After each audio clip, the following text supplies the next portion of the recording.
퇴행성 척추증은 젊은 사람들에게 생길까요? 나이 드신 분들에게 생길까요? 나이. 네, 맞습니다. 이렇게 많이 뻣뻣해지고 혹은 노화가 되면서 일어나는 과정이 되는데 말씀드려볼게요.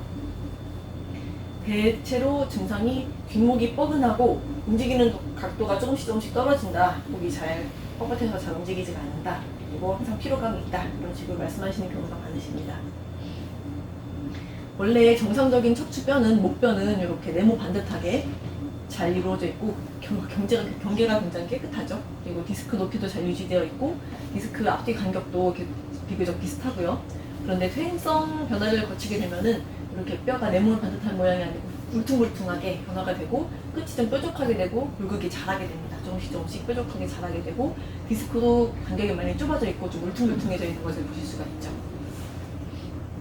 그러면은 퇴행성 척추증이 전반적으로 목이 움직이는 각도가 떨어지는데 어떤 게 그럼 정상적인 각도냐? 나는 정상적으로 움직이고 있는 것인가? 라고 판단을 하시려면은 정상적으로 움직이는 각도는 고개를 숙일 때 턱이 가슴 부분까지 이렇게 닿을 수가 있어야 되고요. 그리고 고개를 들었을 때 천장을 보실 수가 있어야 됩니다.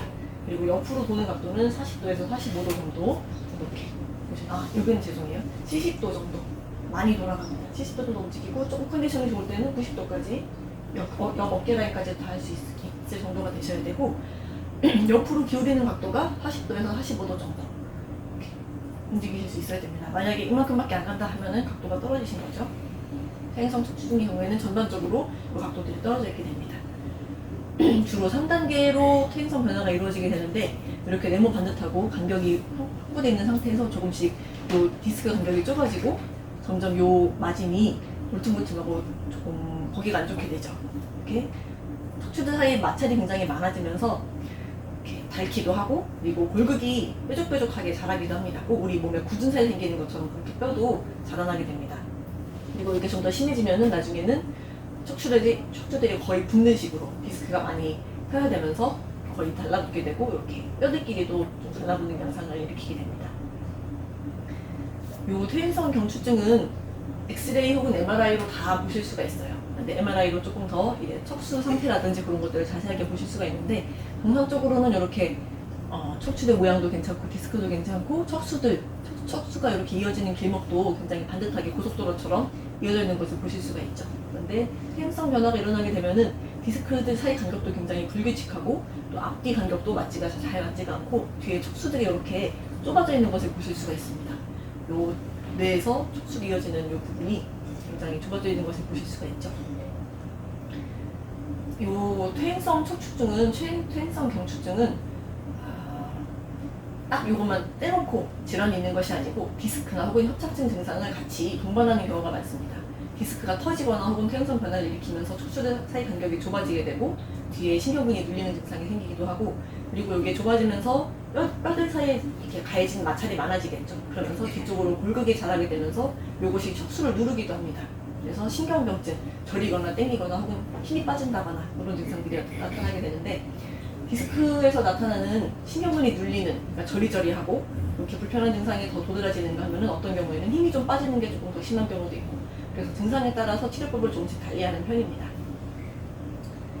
이렇게 이 경우에는 이제 신경근이 뒤에 골격에 의해서 신경근이 눌리게 되는 경우 아까 앞에는 척수가 조금 더 눌리는 경우가 되겠죠.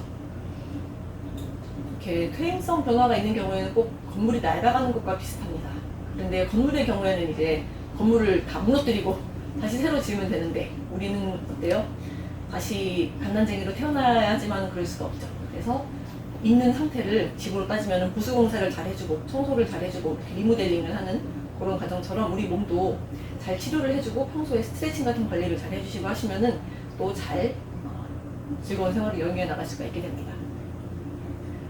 저희 한의원에서 가장 이런 퇴행성 경추증에 추천하는 조합은 공독과 강골환의 조합입니다.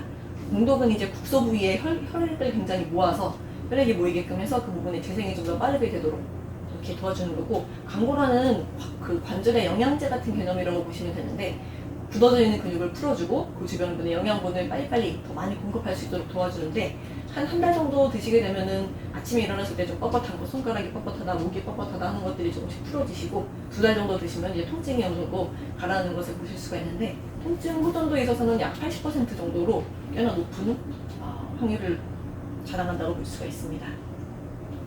그리고 목이 경추 사이가 좁아지고 그것이 틀어지면서 조금 더 퇴행성 변화가 가속화되는데 그래서 그 경추들 사이 간격을 벌려주고 틀어진 것을 바로잡아주는 경추 교정을 하시면은 조금 더 근본적이고 빠른 치료를 보실 수가 있습니다.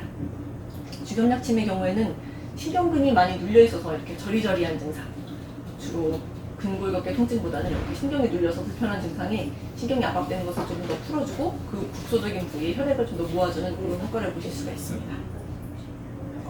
도침의 경우에는 유착이 좀 심하고 근육이 많이 긴장되어 있는 경우에 그것을 빨리 풀어주는 경우에 쓰이는데 앞에 어떤 것들을 써도 잘 좋아지지 않는 경우에 정말 만성적이고 좀 완고한 통증의 경우에는 도침 치료를 봤을 때 효과를 좀 많이 보시는 경우가 있습니다.